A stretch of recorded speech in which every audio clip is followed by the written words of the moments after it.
Pronto. Bom dia, bom dia, bom dia. Vamos dar então continuidade à finalização desse capítulo, lendo a partir do parágrafo 33. Vamos lá. Mas, Aliás, vamos orar antes. Oremos. Santo e eterno, maravilhoso, grandioso sou, Rei do universo, Criador, mantenedor, Salvador, Deus único.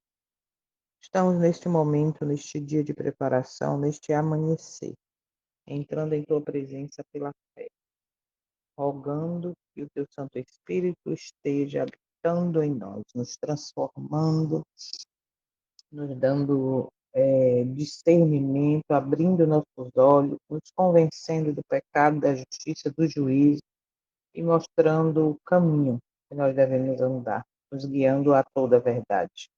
Estamos aqui agradecidos porque no pôr do sol vamos estar entrando em mais um santo dia. Por isso, desde já, nos ajuda a estarmos verdadeiramente preparados para entendermos a necessidade disso. Porque não é o Senhor que precisa, nós é que precisamos estar em comunhão contigo. Por isso, estamos aqui agora para finalizar mais um capítulo, lendo, acompanhando a leitura, e que esse dia seja dirigido por ti. Que em tuas mãos possamos fazer a tua vontade para a honra e glória do teu nome. Então, os que já estão aqui, os que não puderam entrar, os que vão assistir em um outro momento, todos nós sejamos unidos no mesmo propósito, de conhecer, de ter o caráter transformado, de estar entre os 144 mil, de pregar em alta voz o Evangelho eterno, de ser voz de profeta neste mundo tão cheio de apostasia, tão cheio de rebelião, tão cheio de desobediência. Por favor, Pai Santo, completa a obra. Visita cada um aqui presente, cada família representada, as pessoas pelas quais estamos orando, os enfermos, as famílias enlutadas, e cada dia aumenta, são muitos. Vemos os acontecimentos, mundialmente falando, tudo se preparando, tudo finalizando, o que tem que acontecer diante das profecias. Nós enxergamos isso e te agradecemos. Em nome do teu Filho, fala conosco. Pedimos com perdão de todos os nossos pecados. Amém. Vamos lá, então. de novo estavam destinados ao desapontamento. O tempo de expectação passou e o Salvador não apareceu. Com inabalável confiança tinham aguardado sua vinda e agora experimentavam o mesmo sentimento de Maria quando, indo ao túmulo do Salvador e encontrando o vazio, exclamou em pranto: Levaram o meu Senhor e não sei onde o puseram. João 20, 13. Um sentimento de terror, o receio de que a mensagem pudesse ser verdadeira, servira algum tempo de restrição ao mundo incrédulo. Passado o que foi o tempo, esse sentimento não desapareceu de pronto. A princípio não ousaram exultar sobre os que foram decepcionados, mas, como sinais nenhuns da ira de Deus se vissem, perderam os temores e reencetaram a exprobração e o ridículo. Numerosa classe que tinha professado crer na próxima vinda do Senhor renunciou à fé. Alguns que se sentiam muito confiantes ficaram tão profundamente feridos em seu orgulho que pareciam estar a fugir do mundo. Como outrora Jonas, queixavam-se de Deus e preferiam a morte à vida. Os que haviam baseado sua fé nas opiniões de outrem e não na palavra de Deus, achavam-se agora novamente prontos para mudar de ideias. Os escarnecedores ganharam para suas fileiras os fracos e covardes, e todos estes se uniram para declarar que não mais havia motivos de receios ou expectação. O tempo havia passado, o Senhor não viera, e o mundo poderia permanecer o mesmo por milhares de anos. Os crentes fervorosos e sinceros haviam abandonado tudo por Cristo, desfrutando sua presença como nunca dantes. Conforme acreditavam, tinham dado o último aviso ao mundo, e esperando serem logo recebidos na companhia do Divino Mestre e dos anjos celestiais, tinham-se em grande parte retirado da companhia dos que não receberam a mensagem. Com intenso Observou desejo novamente haviam tirar da eles companhia orado: dos que não receberam a Vem, mensagem. Senhor Jesus, e vem presto. Mas ele não viera. E agora, assumir de novo o Parágrafo fardo 36, pesado sério, vai dos começar agora. cuidados e perplexidades da vida, suportar as exprobrações e zombarias de um mundo escarnecedor, era uma terrível prova de fé e paciência. Todavia, este desapontamento não foi tão grande como o que experimentaram os discípulos por ocasião do primeiro advento de Cristo. Quando Jesus cavalgou triunfantemente para Jerusalém, seus seguidores acreditavam estar ele prestes a ascender ao trono de Davi e libertar Israel dos opressores. Cheios de esperança e gozo antecipado, competiam uns com os outros em prestar honras a seu rei. Muitos lhe estendiam no caminho seus próprios mantos, à guisa de tapete, ou à sua passagem cobriam o solo com viçosos ramos de palmeira. Uniam-se com entusiástica alegria na aclamação festiva: Hosana ao filho de Davi! Quando os fariseus, perturbados e enraivecidos por esta manifestação de júbilo, quiseram que Jesus repreendesse os discípulos, ele replicou: Se estes se calarem, as próprias pedras clamarão. Lucas 19:40. A profecia devia ser cumprida. Os discípulos estavam executando o propósito de Deus. Entretanto, amargo desapontamento os aguardava. Apenas decorridos alguns dias, tiveram de testemunhar a morte atroz do Salvador e conduzi-lo à sepultura. As expectativas que nutriam não se haviam realizado em um único particular e suas esperanças morreram com Jesus. Não puderam, antes de o Senhor triunfar do túmulo, perceber que tudo havia sido predito na profecia e que convinha que o Cristo padecesse e ressuscitasse dos mortos. Atos capítulo 17, verso 3. 500 anos antes, o Senhor declarara pelo profeta Zacarias: Alegra-te muito, ó filha de Sião, exulta, ó filha de Jerusalém. Eis que o teu rei virá a ti, justo e salvador, pobre e montado sobre um jumento, sobre um asninho, filho de jumenta. Zacarias capítulo 9, verso 9.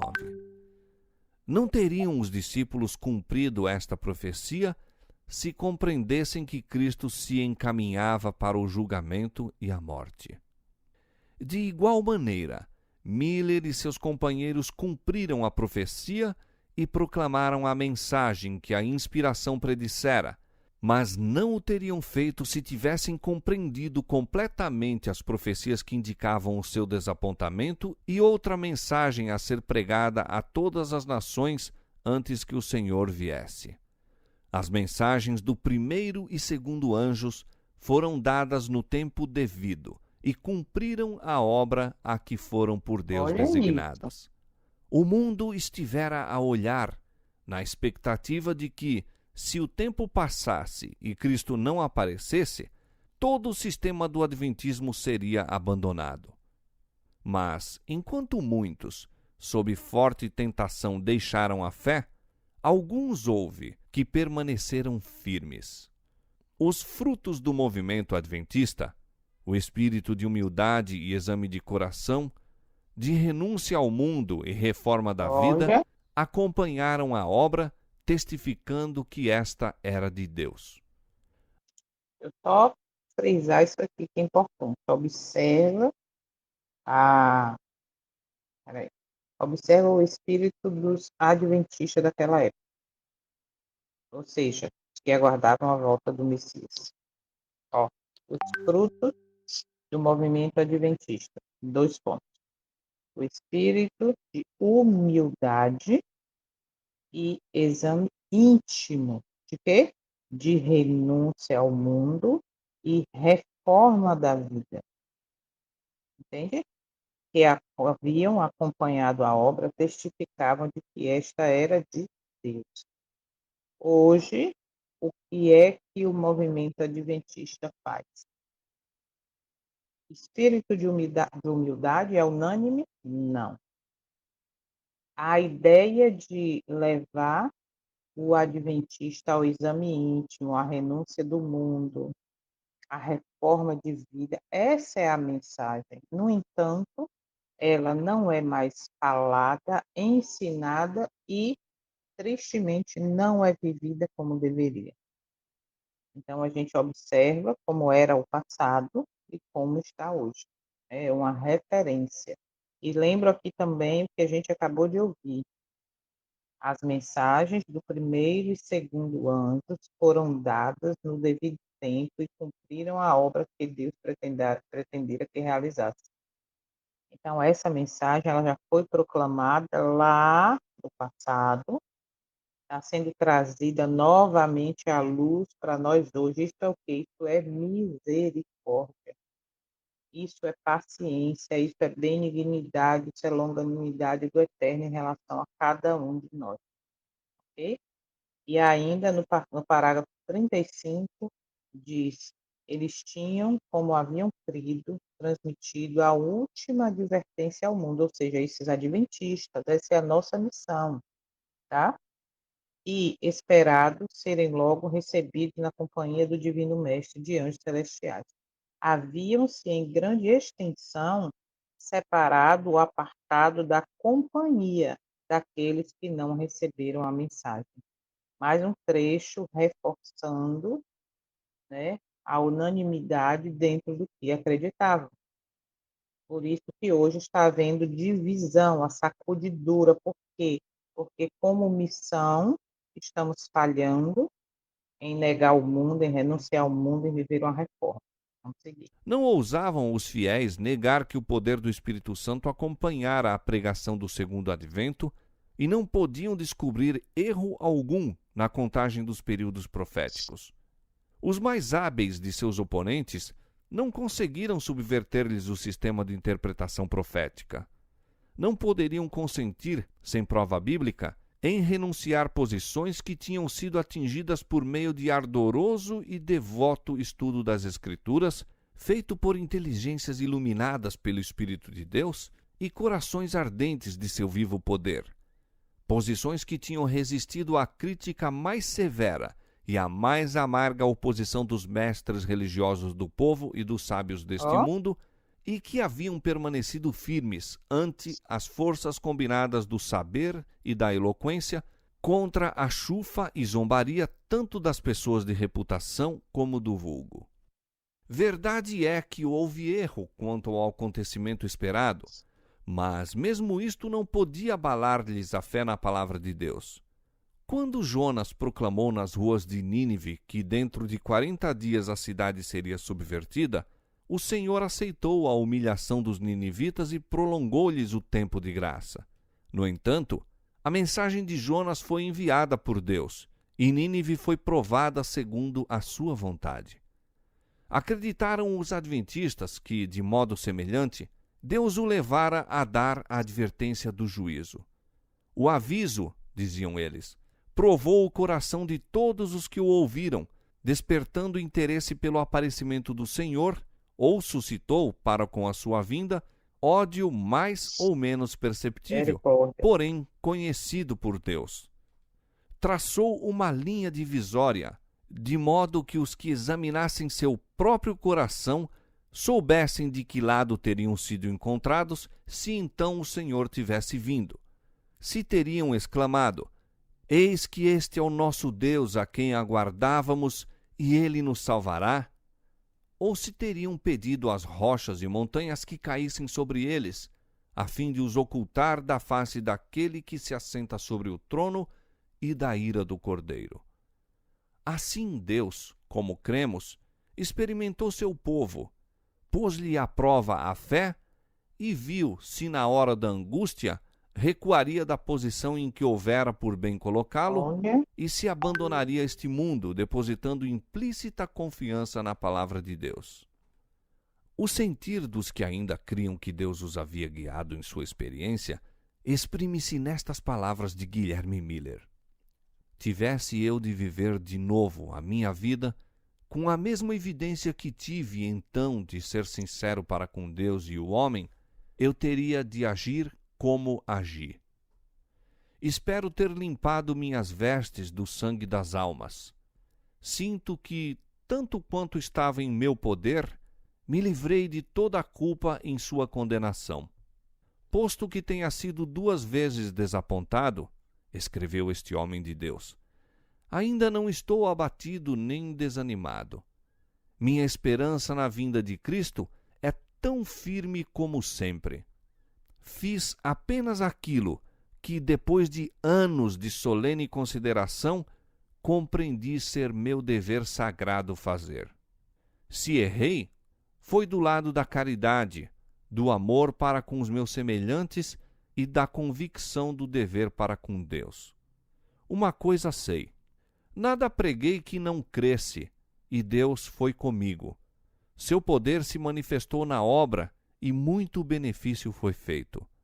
Muitos milhares, segundo a aparência humana, foram levados a estudar as Escrituras pela pregação da profecia acerca do tempo, e por esse meio, mediante a fé e a aspersão do sangue de Cristo, foram reconciliados com Deus. Nunca solicitei a aprovação dos orgulhosos, nem desfaleci quando o mundo se mostrava hostil. Não comprarei hoje o seu favor, tampouco irei além do dever para não lhes despertar o ódio. Jamais lhes implorarei minha vida, tampouco vacilarei, espero, em perdê-la, se Deus em sua bondosa providência assim o determina. Deus não abandonou seu povo. Seu espírito ainda permaneceu com os que não negaram temerariamente a luz que tinham recebido, nem acusaram o movimento adventista. Na Epístola aos Hebreus, existem palavras de animação e advertência para os provados e expectantes nesta crise. Não rejeiteis, pois, a vossa confiança, que tem grande e avultado galardão, porque necessitais de paciência, para que, depois de haverdes feito a vontade de Deus, possais alcançar a promessa. Porque ainda um poucochinho de tempo, e o que há de vir, virá, e não tardará, mas o justo viverá da fé. E se ele recuar, a minha alma não tem prazer nele. Nós, porém, não somos daqueles que se retiram para a perdição, mas daqueles que creem para a conservação da alma. Hebreus capítulo 10, versos 35 a 39. Que este aviso se dirige à igreja dos últimos dias é evidente nas palavras que apontam para a proximidade da vinda do Senhor. Porque ainda um poucochinho de tempo, e o que há de vir, virá, e não tardará. E claramente se subentende que haveria uma aparente tardança, e que pareceria demorar-se o Senhor. A instrução aqui proporcionada adapta-se especialmente à experiência dos adventistas naquele tempo. O povo, a que a passagem aqui se refere, estava em perigo de naufragar na fé. Tinham feito a vontade de Deus, seguindo a guia de seu Espírito e sua palavra. Não podiam, contudo, entender-lhe o propósito na experiência passada, tampouco discernir o caminho diante deles. E eram tentados a duvidar de que Deus, em verdade, os estivesse a dirigir. A esse tempo se aplicavam as palavras: mas o justo viverá da fé. Dado o fato de haver a brilhante luz do clamor da meia-noite lhes resplandecido no caminho, e terem visto descerrarem-se as profecias, e em rápido cumprimento os sinais que declaravam estar próxima a vinda de Cristo, haviam caminhado, por assim dizer, pela vista. Agora, porém, abatidos por verem frustradas as esperanças, unicamente pela fé em Deus e em sua palavra poderiam permanecer em pé. O mundo escarnecedor dizia: fostes enganados. Abandonai vossa fé e dizei que o movimento do advento foi de Satanás. Declarava, porém, a palavra de Deus. Se ele recuar, a minha alma não tem prazer nele. Renunciar então à fé e negar o poder do Espírito Santo que acompanhara a mensagem seria recuar para a perdição. Eram acoroçoados à firmeza pelas palavras de Paulo. Não rejeiteis, pois, a vossa confiança. Necessitais de paciência, porque ainda um pouquinho de tempo, e o que há de vir, virá, e não tardará. A única maneira segura de Isso é proceder agora. era reter a luz que já haviam recebido de Deus, apegar-se firmemente às suas promessas e continuar a examinar as Escrituras, esperando e vigiando pacientemente, a fim de receber mais luz. Olha que significativo esse final. A gente vai ver agora nos slides, que dá tempo ainda. Seu único e seguro caminho é conservar a luz que já haviam recebido de Deus, apegar-se firmemente às suas promessas e continuar a estudar as Escrituras, vigiando e esperando pacientemente o quê? A fim de receber maior luz. Hoje isso serve para mim e para você. O único caminho seguro é conservar, observa, é conservar a luz que já temos recebido, ok? Muita luz nós temos recebido. O caminho seguro é permanecer firme em viver essa luz que temos recebido e continuar estudando as escrituras. Eu achei isso aqui importante, ó, vigiando. Não continuar de qualquer jeito, mas em vigia e esperando pacientemente. Muito bem, vamos lá para os slides,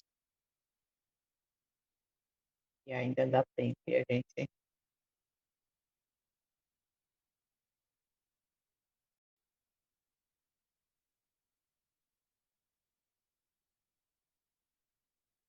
então mais um capítulo super necessário, importante, cheio de revelação. O desapontamento é uma prova, não o abandono de Deus. A gente já viu isso dentro do sentido do início do capítulo, né? Deus permite a frustração das expectativas para revelar a profundidade da fé. E a gente já falou isso em outras vezes, que no final todo o apoio humano será tirado. Vai ser você e sua fé. Por isso ela tem que estar firmada na rocha, não na fé coletiva, não achando que porque eu estou junto com um monte de pessoas, de irmãos, e tá tudo certo. Não tá. Ok? A fé que vai sustentar a minha, você, é a fé individual, é a fé verdadeira, é a fé pura, tá? Então, o alerta hoje é: confundir desapontamento com erro total pode levar à apostasia, e já está levando, né? Já levou, na verdade, o povo de Deus à apostasia. Então, desapontamento, como a gente viu aí, o que aconteceu? Emoções não sustentam fé em tempos de espera. Quando a expectativa falha, só a fé ancorada na palavra permanece, ok? E qual é a lição que a gente pode tirar disso? Quem vive pela vista, cai. Quem vive pela fé, permanece. Olha a importância da fé pura novamente, porque, vou repetir, fé coletiva não vai me sustentar. Por quê? Porque no final é você e sua fé, é você e o eterno, ok? O mundo perde o temor quando o juízo parece tardar. Isso aqui é pura realidade, inclusive no nosso meio. Não existe mais temor, não existe mais temor ao eterno como deveria. Por quê? Porque o juízo, não, isso aí é para o ímpio, isso aí é por de fora, isso aí não vai acontecer agora, não, isso aí está demorando. Só que quando eu prego e acredito nisso, eu estou indo exatamente ao contrário do que a Bíblia fala. Porque se acreditamos que desde 22 de outubro de 1844 estamos em tempo de juízo, e o juízo começa pela casa de Deus, o que acontece? Eu estou sendo relapsa, relaxada na mensagem, entende? Então, o mundo perde o temor, a igreja perde o temor, a igreja como instituição, porque a igreja somos nós, perde o temor quando o juízo parece tardar. E esquecemos que ele não tarda, tá? O Senhor não retarda a sua promessa, como alguns a julgam demorada, mas o que é que ele quer? Que ninguém pereça, mas que todos cheguem ao arrependimento. Então, como eu falei, é revelação de misericórdia. A demora faz o incrédulo voltar ao escárnio e à indiferença. Ah, não, o decreto não é agora não. Ah, isso não é para agora não. Que juízo, não. E aí vai voltando a indiferença, vai voltando a viver uma vida relaxada, sem reforma, sem busca, sem arrependimento. E aí, como diz 2 Pedro 3, tudo continua como sempre foi. Vem você agora com essa história de ficar perto. Isso sempre aconteceu. Vocês são alarmistas, é assim? Por quê? Porque mesmo dentro das instituições que estão bebendo do vinho de Babilônia, não podia ser diferente. O temor não existe como deveria. Porque não prega mais o evangelho eterno. Fé baseada em homens desmorona. Os que confiaram na fé alheia abandonaram rapidamente a esperança. Observa aqui, vou repetir. Os que confiaram na fé alheia abandonaram rapidamente a esperança. Religião herdada ou emprestada não resiste à crise. Ah, porque meu pai era, minha mãe era, porque meu vizinho é, porque me convidaram e eu gostei. Por quê? Porque, gente, você não tem noção a quantidade de pessoas que eu tenho encontrado no dia a dia, em momentos diferentes. E aí pergunta às vezes, ah, você é cristã, tal, né? Ah, sou sim. Ah, tá, eu já fui. Ah, já? Onde você congregava? Ah, eu era adventista, me batizei com tantos anos, saí. O que tem de pessoas, eu estou impressionada. Sempre encontro um que está nesta condição. Por quê? Porque foi uma religião herdada, foi uma religião emprestada, entende? Porque viu ali na emoção. Ah, você se batizou por quê? Não, porque eu era desbravadora e teve um batismo. Eu falei, ah, eu quero me batizar. Não, porque eu era não sei o que lá. Não, porque eu teve um evento, teve um programa, não sei o que. Aí eu disse, não, porque não tem mais a firmeza, está firmado mesmo, de receber um estudo bíblico, de tomar uma decisão madura. E tudo isso, a pessoa não vai resistir à crise. Por quê? Porque a fé veio, não foi alimentada, a fé vem pelo ouvir a palavra, não foi alimentada como deveria. E é muito triste isso. Orgulho ferido pode levar à revolta contra o Eterno. Alguns preferiram negar a verdade e admitir que não entenderam tudo. Esse é um orgulho espiritual, e o orgulho espiritual é inimigo da perseverança. Esse orgulho espiritual é o momento que nós estamos vivendo, que é Laodiceia, sorrir, que é bastardo. Conheço de Gênesis e Apocalipse, conheço profecia de Daniel, conheço as 2.300 tardes e manhãs, o santuário será purificado. Conheço que é tempo de juízo, mas não prego nem acredito que é bem assim, mas eu conheço. Conheço os 10 mandamentos, conheço tudo, cheio de orgulho. Entende? Esse orgulho faz com que a cegueira não leve a perseverança. Para que isso? Vai demorar, não precisa. E aí vai se esfriando e o fim a gente sabe. A verdadeira fé aceita continuar vivendo no mundo sem desistir de Deus. Voltar aos fardos da vida foi uma das maiores provas para os fiéis. E hoje ninguém quer, né? Quer fugir de carregar o fardo. Esperar Cristo não isenta de perseverar na fidelidade diária. Isso aqui também é algo que a gente deve entender. Por quê? Porque muitos que professam, como diz o livro aqui em vários lugares, né? Muitos que professam a Cristo, tá? não estão preservando, não estão perseverando, melhor dizendo, a fidelidade diária. Não, a gente já é batizado, já tem cargo, já está tudo certo. Vamos aguardar o Messias, vamos aguardar Jesus e esquece de viver a integridade e a fidelidade. E aí, a fé, que é coletiva, que é superficial, vive no mundo, as coisas do mundo, mas ao mesmo tempo diz que estou com Deus. Só que a Bíblia é bem clara: quem é amigo do mundo é inimigo de Deus. Não há harmonia. Ok? Ponto 7. O desapontamento do povo de Deus não é novidade. Os discípulos também erraram quanto às expectativas do primeiro advento e nós também estamos hoje passando por um grande desapontamento quando nós conhecemos o tempo em que nós estamos vivendo, o que está acontecendo no mundo religioso, inclusive no nosso meio, é um motivo de desapontamento, ok? Mas temos que lembrar que o Eterno já guiou seu povo, mesmo quando eles não compreenderam tudo. Mesmo sem compreender tudo, Abraão foi e obedeceu. E outros, né?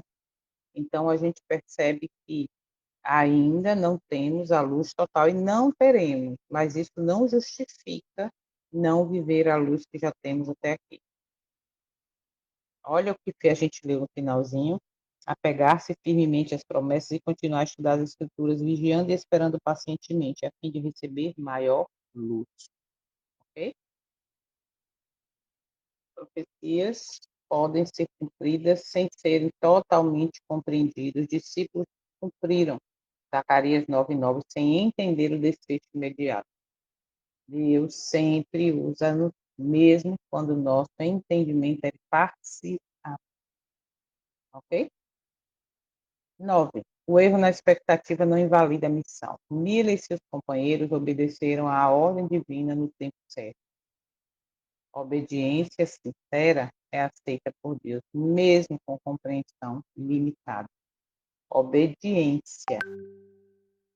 Entende? Eu conversei essa semana com uma pessoa, eu estava andando na praça. Cris, sua câmera está aberta. Fecha aí, por favor, querida. O que aconteceu? Estava conversando com uma pessoa, estava caminhando, e aí depois conversando com uma pessoa, falei para ela que ela falou assim: ah, não, não sou cristã, não, sou evangélica, não. Deus me livre, tem tanta gente evangélica que faz tanta confusão, fala mal de todo mundo, deseja mal para os outros, que Deus me livre de ser evangélico. Aí eu falei para ela, ela falou: o importante é ter fé. Eu falei: realmente, o importante é ter fé. Mas a verdadeira fé me leva à obediência. Porque a Bíblia diz assim: ó, até os demônios creem e tremem, mas ele não obedece. Então, se eu vivo sem obedecer, eu estou me assemelhando a ele. A mulher abriu um olhão que não tinha mais tamanho. Oh, nossa, eu nem sabia. Então, obediência sincera. Obediência é o que vai fazer a diferença entre um povo e outro. O mundo vive em desobediência. O povo de Deus deve viver em obediência. E ponto. Aquele que me ama, guarda os meus mandamentos. E quando eu falo guardar mandamento, é no sentido geral da vontade dele. Ok?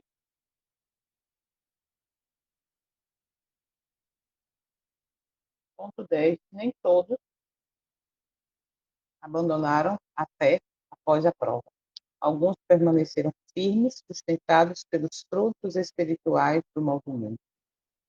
E o sinal verdadeiro disso é humildade, arrependimento e reforma de vida.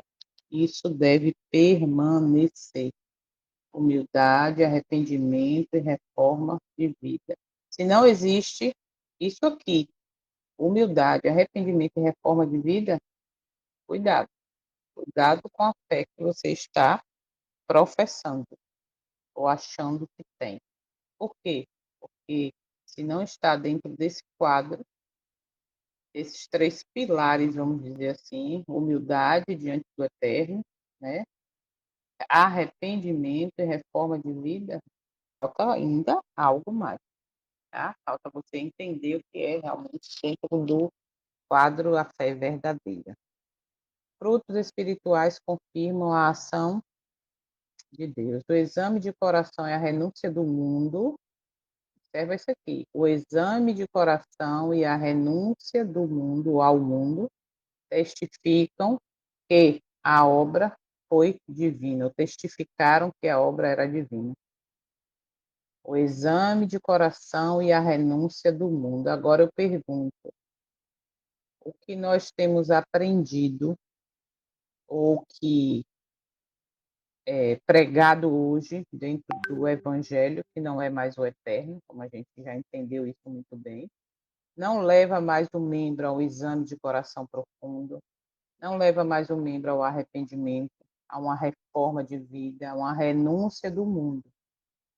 E se isso está acontecendo, é a prova de que a obra não é divina. Por quê? A obra divina, quando Adão e Eva não foram destruídos no mesmo momento em que desobedeceram, ali foi a graça revelada, e ali foi uma chance de que, eles humildemente se arrependessem e reformassem a vida, no sentido de que, de agora em diante, vocês têm uma escolha a fazer, ao caminho que vocês vão andar. Entende? Então, abra o olho. Se você está vendo que isso não está acontecendo, algo de errado não está certo. Onde não há fruto, não houve verdadeiramente o mover de Deus. E que fruto? Fruto de humildade, arrependimento e reforma de vida. Fique atento. Observe o que tem acontecido. A palavra do Eterno resiste à crítica humana. Nenhum opositor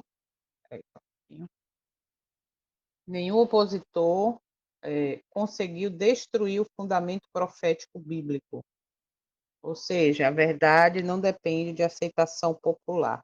Por quê? Porque o que é aceito popularmente, geralmente, são as coisas que estão de acordo com o mundo, né? Por quê? Porque as coisas de Deus não são popular. Quando você aceita e quer viver, você é extremista, você é dissidente, você é. Então, as coisas do céu não estão em harmonia com o mundo e ela nunca vai ter uma aceitação popular. Por isso que viver a verdade não depende dessa aceitação popular.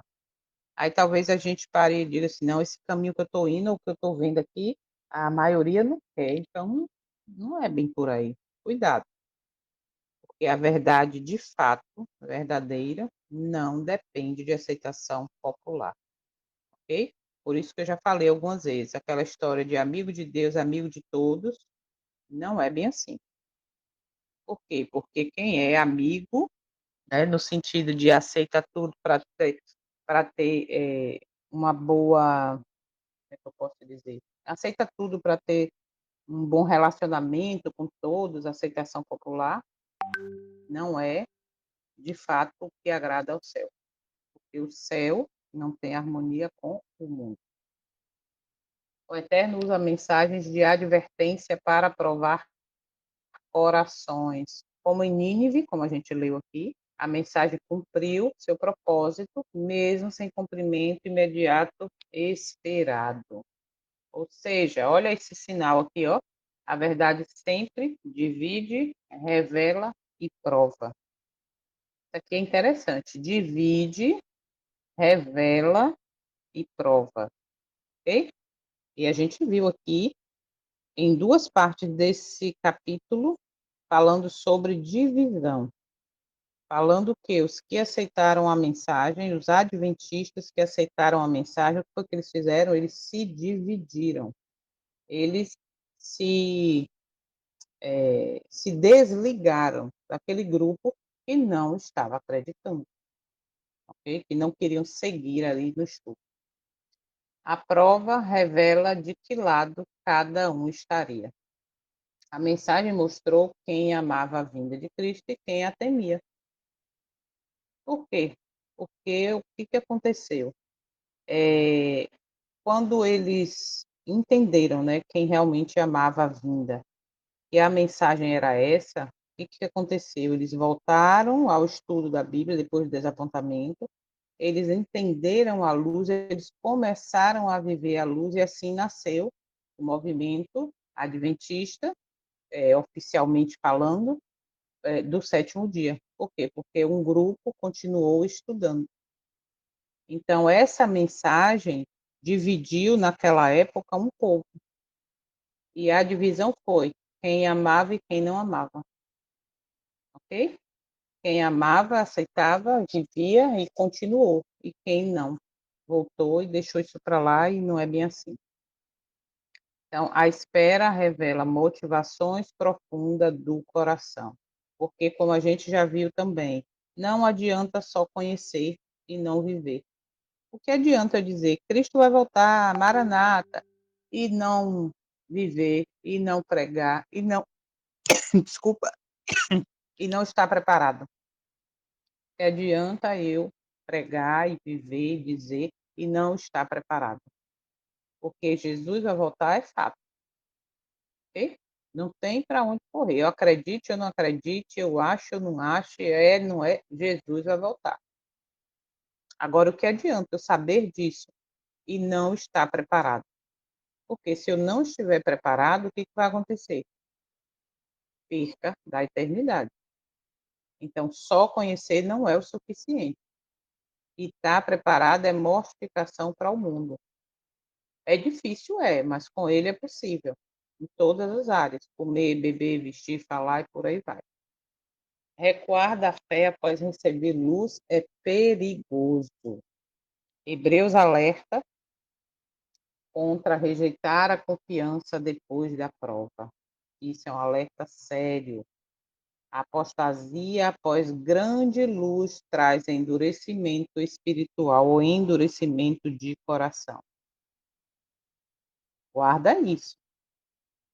Apostasia, ou seja, rebeldia, aceitar tudo, viver as coisas do mundo após grande luz, isso traz endurecimento espiritual, endurecimento de coração. Quanto mais eu conheço, quanto mais eu rejeito, mais o coração fica duro. Olha o faraó aí. Isso é muito sério, muito sério. A vida cristã nos últimos dias exige paciência. A promessa exige perseverança contínua. Paciência é virtude essencial da igreja remanescente, do povo remanescente, do fiel, do remanescente, do restinho. A virtude é paciência, ok? Aparentes demoras exigem fé pura. Quando a vista falha, a fé deve sustentar o crente. E o sinal atual é fé que depende de sinais visíveis enfraquece. Eu botei até uns slides essa semana falando sobre fé. E a pessoa lá nos slides, depois vocês leem, acha que fé é dizer vai dar certo, vai dar certo, vai dar certo. Né? Sempre esperando sinais. Mas a fé vai muito além disso. A fé que depende de sinais visíveis, ela enfraquece. Olha que interessante. A resposta correta é apegar-se à luz recebida. Finalzinho, isso que a gente leu. Não avançar sem base, nem retroceder por medo. Fidelidade ao que o Eterno já revelou, prepara para mais luz. Guarda isso também. Esquecer tudo, guarde isso. Fidelidade ao que o Eterno revelou, ou seja, a luz que nós já temos, prepara para mais luz. Endurecer o coração, viver em rebeldia, em rebelião, não vai alcançar mais luz. Guarda essa informação, isso é importante. O Eterno não abandona os fiéis que permanecem humildes. O Espírito Santo permaneceu com os que não negaram a luz. Observa. O Espírito Santo permaneceu com os que não negaram a luz. Se eu já tenho essa luz e eu nego, o Espírito Santo, ou melhor, eu não estou permitindo que o Espírito Santo trabalhe em mim. Guarda essas duas informações. Fidelidade a Deus, ao que Deus já revelou, prepara para mais luz. O Espírito Santo permanece com os que não negam a luz. Isso aconteceu no passado. E a história se repete. Perseverança atrai a presença contínua do Eterno. Perseverar em humildade, em arrependimento, em busca. A esperança da vinda de Cristo permanece inabalável, mesmo após o desapontamento. Os desapontamentos, a promessa continua certa. Não rejeite a confiança, não recue, viva pela fé, persevere na palavra, porque aquele que há de vir virá e não tardará. Essa foi a mensagem deste capítulo, bem clara, tá? Esse trecho do capítulo aqui desses parágrafos revela que o desapontamento do povo de Deus não significou erro na direção divina, mas limitação humana em compreender plenamente o tempo e o modo do cumprimento. Assim como Maria chorou diante do túmulo vazio e os discípulos se frustraram ao ver o Messias crucificado, os adventistas passaram por uma prova profunda de fé quando Cristo não veio no tempo esperado. Ainda assim, a mensagem havia sido de Deus, produziu frutos genuínos, arrependimento, separação do mundo, exame de coração e amor pela palavra. Se você está dentro de um contexto de fé que não leva ao arrependimento, separação do mundo, exame de coração e amor pela palavra, não está no lugar correto, não está da maneira correta. Enquanto muitos abandonaram a fé por orgulho ferido, medo do ridículo ou dependência da opinião alheia, os fiéis permaneceram firmes. Não porque entendiam tudo, mas porque não ousavam, observa, negar a luz que Deus já havia confirmado com seu Espírito. Eles aprenderam que Deus prova seu povo, traça uma linha divisória, essa linha tem que existir, e chama seus filhos a viver não pela vista, mas pela fé. A segurança deles não estava em datas, sistemas humanos ou aprovação religiosa, mas na palavra viva de Deus. A linha divisória vai existir, sempre existiu e vai continuar existindo. Divisória de queijo entre os que querem, de fato, viver em humildade, negação do eu, negação do mundo, e os que não querem. Simples assim. A lição central é clara: recuar à luz recebida é o verdadeiro perigo. A palavra adverte: não rejeiteis a vossa confiança. O caminho seguro sempre foi, sempre será. Vou repetir: reter a luz já revelada, vivê-la com fidelidade e aguardar pacientemente que Deus revele mais. Se você estamos negando essa luz, não vamos receber mais. O coração vai endurecer. Hoje, como naquele tempo, Deus está revelando luz progressiva. O maior risco não é não compreender tudo, é rejeitar o que já foi claramente mostrado. Não abandone a mensagem porque ela prova a sua fé. Não despreze a luz porque ela confronta expectativas. Não troque a direção do espírito pelo conforto da maioria. Conserve-se na luz que Deus está revelando hoje. Viva essa luz, obedeça essa luz. E aquele que revelou o pouco confiará a você ou muitos, que são fiéis no pouco, sobre o muito serão colocados. A vitória final pertence aos que não recuam, mas creem para a conservação da vida. Então, está aí o resumo destes parágrafos, né? E a decisão depende de cada um. Não adianta você ir junto com a multidão, porque a multidão, aquela história de que a voz do povo é a voz de Deus, né? Não, tá? Cuidado. Lembre que o remanescente será salvo, ou seja, dentro dentro do povo, né? Vai existir um remanescente. Aí depende agora das minhas escolhas e das suas, se vamos estar dentro desse público do remanescente fiel.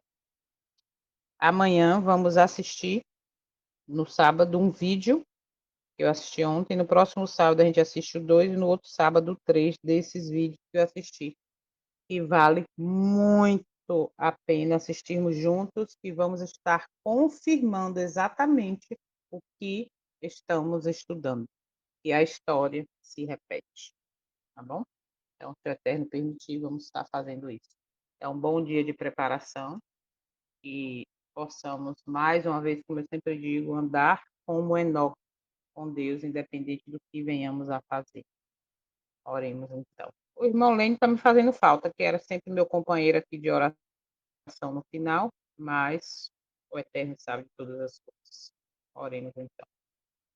Santo Eterno, nós te agradecemos mais uma vez pela oportunidade de entender que fé coletiva não vai nos levar a nada e viver sendo conivente com as coisas do mundo também apenas nos afasta da eternidade.